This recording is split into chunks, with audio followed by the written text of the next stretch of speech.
Ninja Man sentenced was postponed until Monday. You're watching Dancehall and News TV. Let's get into it. Kingston, Jamaica. The sentencing for popular entertainer Ninja Man was a short while ago delayed as a result of a handcuff shortage facing police officers who were to escort the artiste along with other accused prisoners, Observer Online has learned.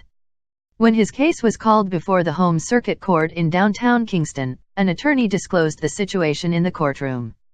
Ninja Man, whose given name is Desmond Ballantyne, was later brought to the courtroom, but one of his attorneys was absent from court, which led to Justice Martin Gale postponing the matter until Monday. This is in addition to one of the character witnesses, who Ballantyne's attorney Valerie Nader Robertson had intended to call up, having to leave the court for another appointment. Ninja Man was on November 20 found guilty of the 2009 murder of Ricky Trooper. And that is the latest news on Ninja Man. Please subscribe, like and share the video. Until the next video, stay positive.